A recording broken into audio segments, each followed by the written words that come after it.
Episode 41. This episode brought to you by reelsandtackle.com, your family-owned online tackle store.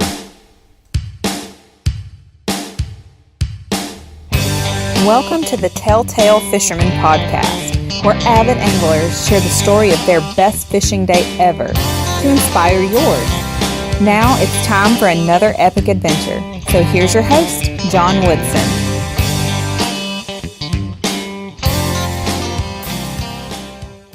Okay, welcome to the show. Today's guest is Mark Dunnam, who's coming to us from the Tampa, Florida area. Mark, how you doing? Doing good, buddy. Nice talking to you. Yeah, you too. And it's always great to talk to a fellow angler who fishes waters relatively close to my home waters. I've had occasion to get over to Tampa a few times, and we've talked with a few guests before on the show about Tampa and just what a wonderful fishery it is. I understand that you've kind of grew up over there and have fished that area for most of your life, right? Yes, I was born and raised in Brandon, Florida. I currently work in Plant City, so I didn't make it too far. But yeah, I was brought up, freshwater fishing with my dad at Madar Park, trying for bass, but catching mainly catfish, because he was using chicken livers instead of like bass lures. So yeah, I was little, I didn't care. Anything that would pull the line, I was happy. Oh yeah. And then I started transitioning into saltwater.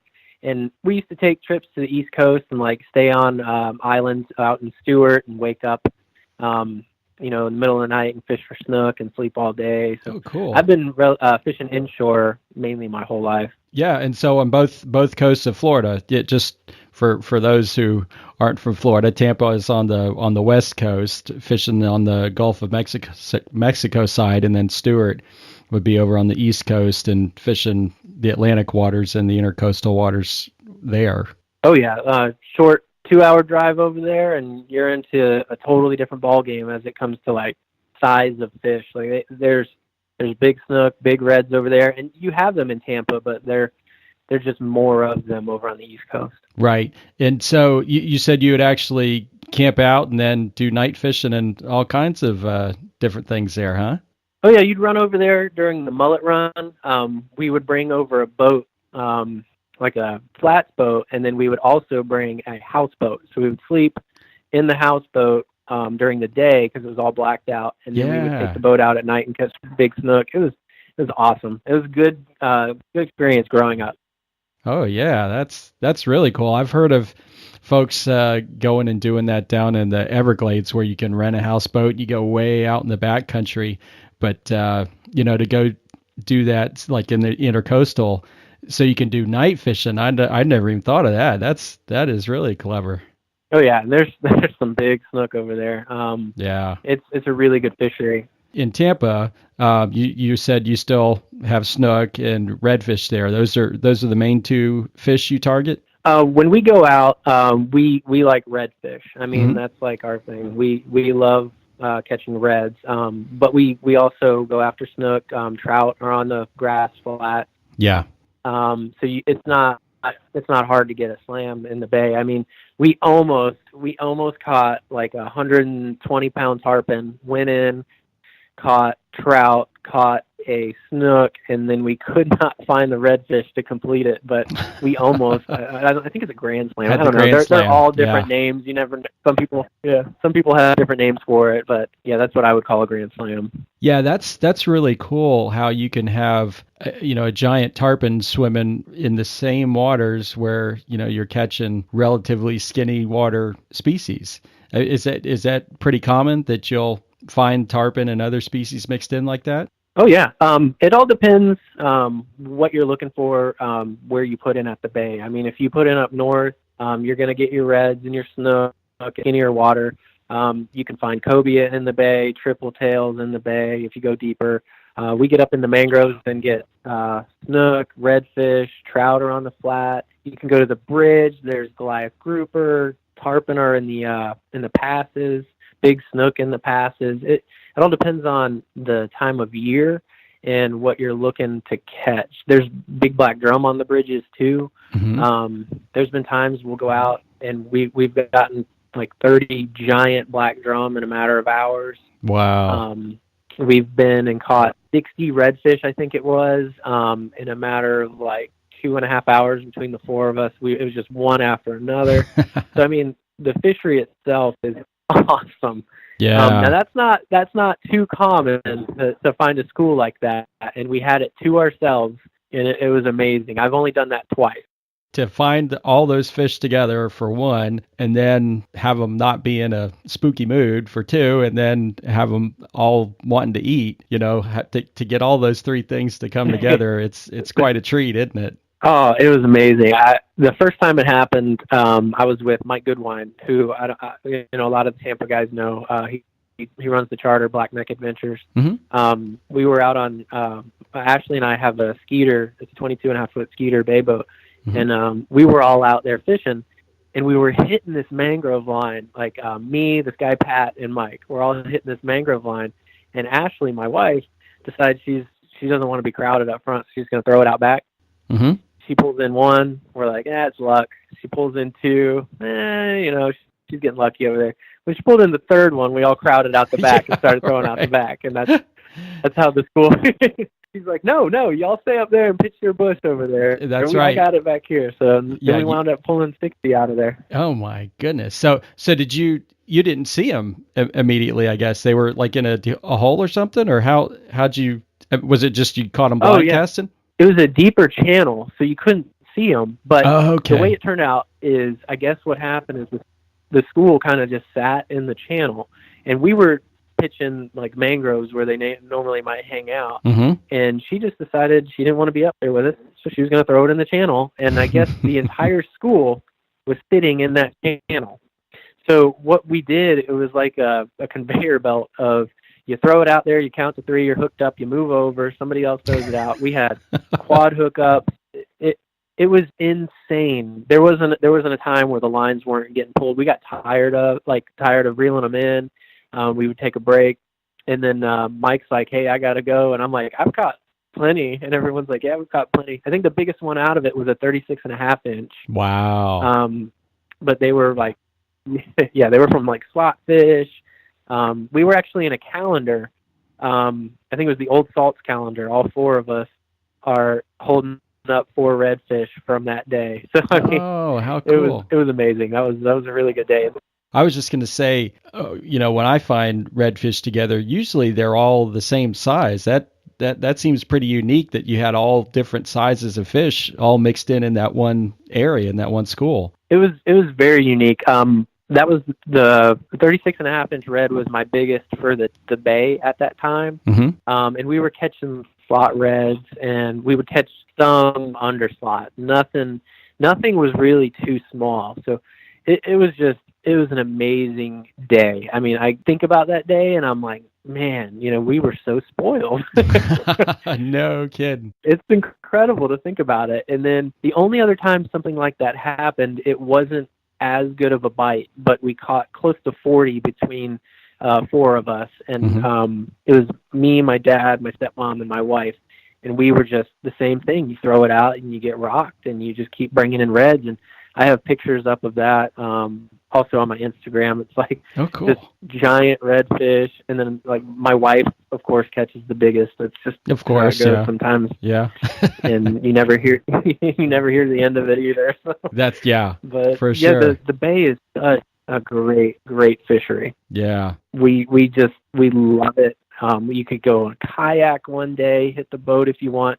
People are doing great wade fishing. I mean, anywhere really in the bay, you're going to catch a fish. I was just going to ask you, what's your favorite style of fishing? I mean, are you using spin casters and lures, or do you fish baits, live baits? How do you normally fish for redfish? Normally for reds in the bay, and these fish can be quite spoiled because there's a lot of live bait fishermen, and I'm one of them. Mm-hmm. And sometimes the bite's hard, and you have to chum heavy with white bait. Yeah. But yeah, we throw big, heavy nets. My wife and I both throw barracuda cast nets.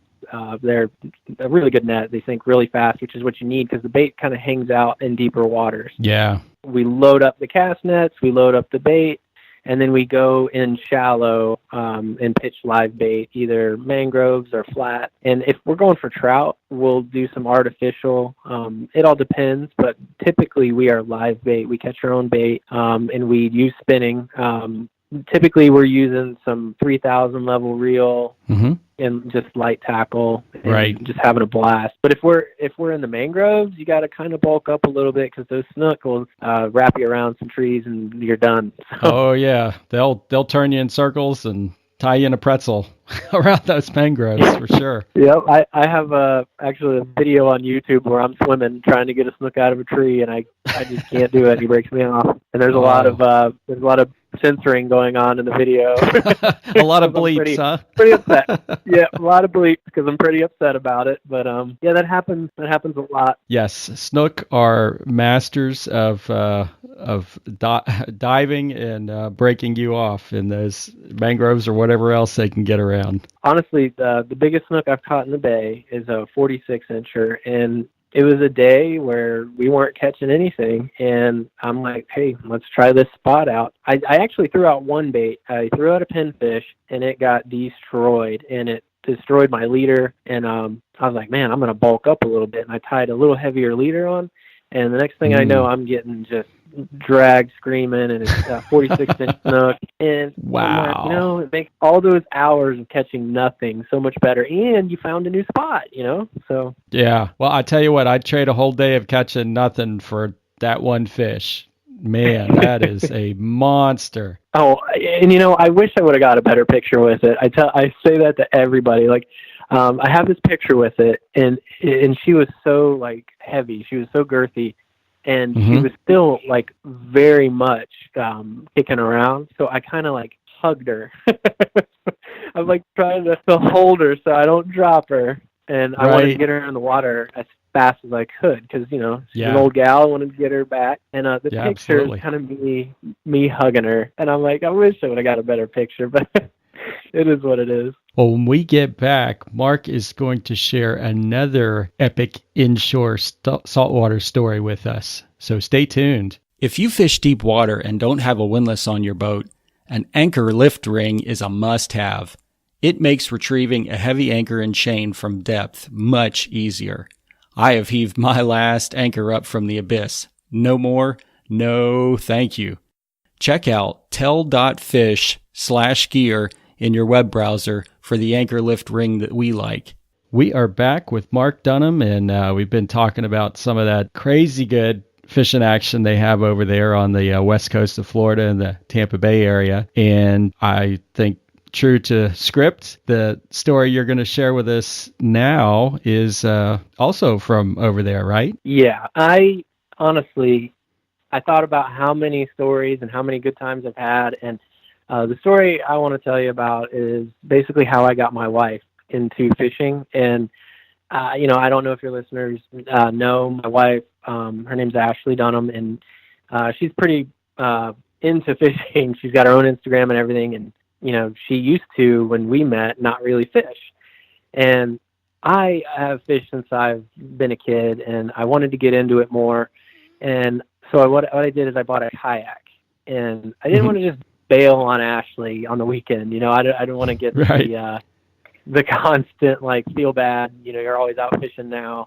So what I did is I bought her a little kid's lime green kayak, like this cheap kayak, as cheap as I could go. And I put a rod holder on it, and I'm like, you're going to come with me, and we're going to go fishing. And, she didn't make that big a deal about it. She said, oh, I'll go get some sun. And I'm like, okay, but, I'm going to let you fish too. So I knew I had to get her on a fish quick, or she'd be, bored of it. She would just give up on it. And it's fishing. You never really know. So you're taking your chances there. So what we did is I took her out to Picnic Island, which is in the bay, and it's a short paddle. She doesn't have to really, go too far. And I paddled her up into the mangroves, and I told her, hey, throw it right over there. And honestly, it was like it was scripted. Like, the fish knew what I wanted it to do, and it was just hanging out. She ends up hooking into this redfish, and it is a stud. So she's anchored, and it's still pulling her into the mangroves. and It's she dragging the anchor, huh?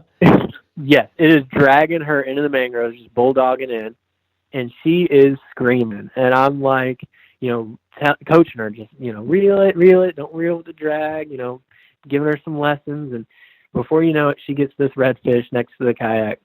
And she's like, what do I do? What do I do? And I'm trying to paddle over there to help her. And I'm like, just grab it and put it in your lap. And she's, put it in my lap, the typical response you would think you would get. And I'm like, put it in your lap before you lose it. And she takes this big old redfish and just sets it in her lap. And I didn't know, she'd freak out. I didn't know, how she would, react to this. And I look over and she is smiling and just screaming like, woohoo, like in the mangroves, just screaming. And I'm like, hey, knock it off, because there's like boats and other guys around, and Right. Yeah. I'm like, knock it off. Like, I know you're happy, and I'm happy for you, but keep it down. And she was so happy, and all I would hear is, hey, let's go fishing. And I got lucky with that. She got hooked right away, and it wasn't difficult. Yeah. Also, I got lucky because all she wanted to do was learn. And like from that day on, she's like, can you teach me, how to tie, knots? Can you show me how to throw a cast net? And she drives the boat. Like, we ended up getting a boat, and she throws cast net. And I mean, she does everything that honestly, I could probably not go fishing and she would be fine. Like, that's how, she's not relying on anything. She is actually a very good angler now. So I think, honestly, that's my favorite story, because, we're married, and, we do this together, and we have a great time, and we just, honestly, we have fun sharing it on Instagram and stuff. And it used to be just, having a good time and sharing it for friends. And now, like, we have people that, enjoy our pictures and our videos and just have fun with it too. And I'm the type of guy that I will help anybody I can to learn so they can catch fish too. And I mean, I'm not going to be like, hey, go to this spot at this time and you'll catch fish. I'm more of a, look for the signs and get bait and tell them the tips, because you're not going to get better unless, you figure it out. Absolutely. So it was a chance I took on this cheap little kayak that paid off so well, because my friends are so jealous that I can go fish all the time, because my wife comes with me and she loves it. Yeah, man, that is so cool. And having a redfish stick to the script there and hit on cue for the first fish, a nice big redfish, that certainly didn't hurt either, did it?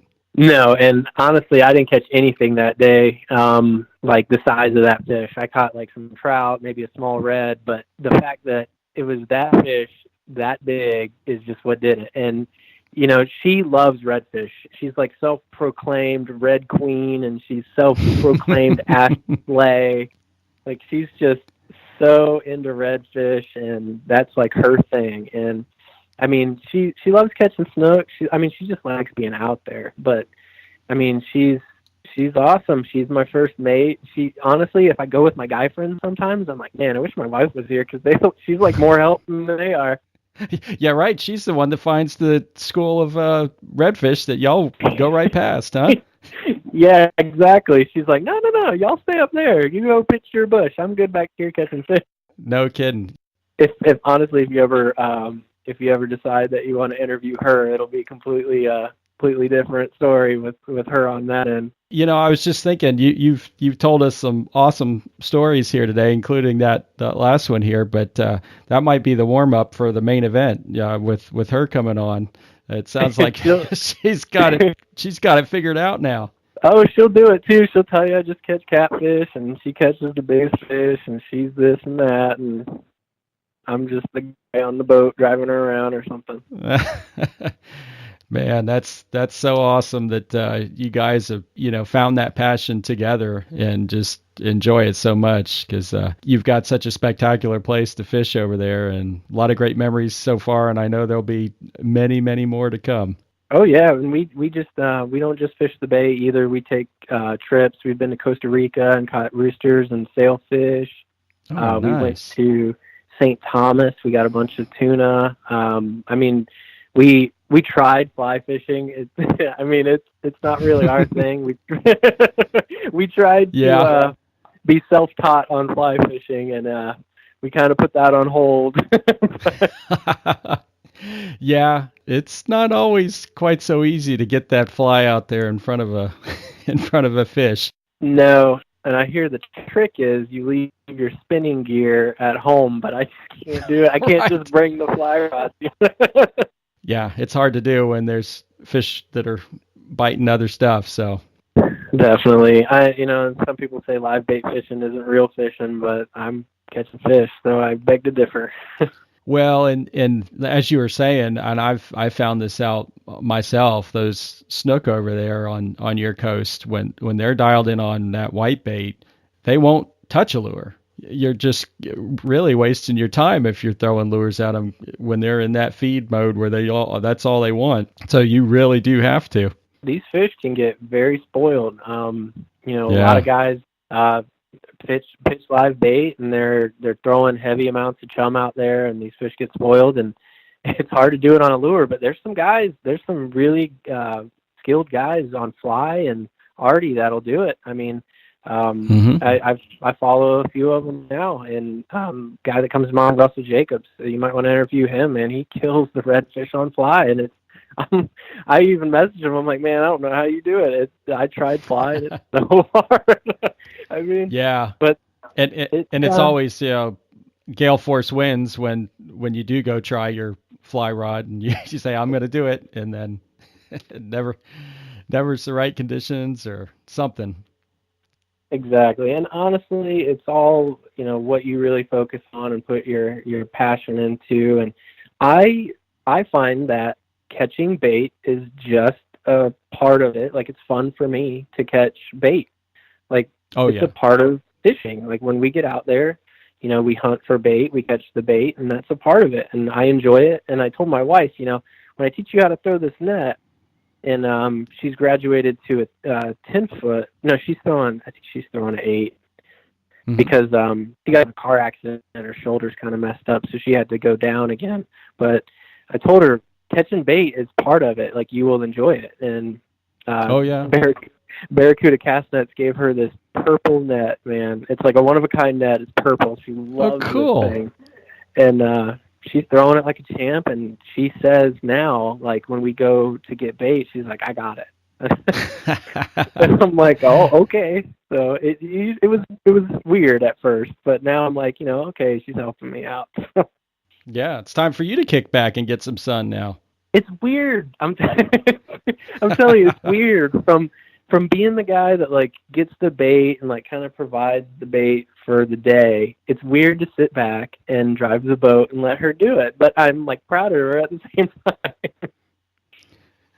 Well, that's awesome. Yeah, I wish I had some friends that would love to jump in and catch the bait, because they're always happy to just sit back and watch me do it. So, I would do it for you, man. I love catching bait. Yeah. No, it's fun. There's definitely something about being able to throw a net and get your own bait. I mean, there's something satisfying about it. It is. It's a skill. I was taught one way as a kid, and I changed it up to throw a 12-foot net because it just wasn't working. Like, I used to do the old school, put it in your teeth and throw it, and it just wasn't working anymore, and you have to adapt and learn to throw, and you're always changing, and that's the thing I love about fishing, too. Sometimes they won't bite what you normally do, or they won't be where you normally go, and you always got to adapt and change and learn new things, and I never think that I'm better than anybody at fishing or that I know the exact way to catch, a fish, because you can catch them, 10 different ways, and tie knots different, and you're always learning. And if you go fish with somebody else, they'll teach you something that you didn't even think of. So it's always good to branch out and fish with different people and keep learning, and don't think that, you're the best and you're better than everyone and you don't have to learn anything, because you always can learn something new. That's right. And just when you think you've got it all figured out, the fish will humble you in a hurry. Yeah, exactly. Exactly. I got a big dose of that today when I went out. So. I can't say I've been skunked in a while. I'm not tooting my own horn. I haven't been skunked in a while, but it happens. I mean, it does, yeah. We'll catch like a dink snook, and we'll be like, man, at least we weren't skunked. So, yeah. But it's close to it. Yep. Well, that's why they call it fishing, right? Some days it's 60 redfish, and the next day you're lucky for one little snook if you can find it. Oh, exactly. You're like begging for that one little snook. Something bite my line, but a catfish. Yeah, absolutely. Well, Mark, man, some great stories. Just great talking with you about the Tampa fishery over there. I always love to hear about that, and man, just great to hear about you and your wife getting out there and just, having fun and making memories. Thanks so much for coming on and sharing that with us today. You got it, man. Anytime I can talk fishing, I'm all about it. Don't forget to visit tell.fish/gear to get our recommendations on gear that will take your angling adventures to the next level and help make you the next Telltale Fisherman. This has been the Telltale Fisherman Podcast. Thanks for sharing another great tale with us. Be sure to check out the show notes page for more info on today's show and the gear we talked about. Keep those lines tight, and we'll catch you next time right here on the Telltale Fisherman Podcast.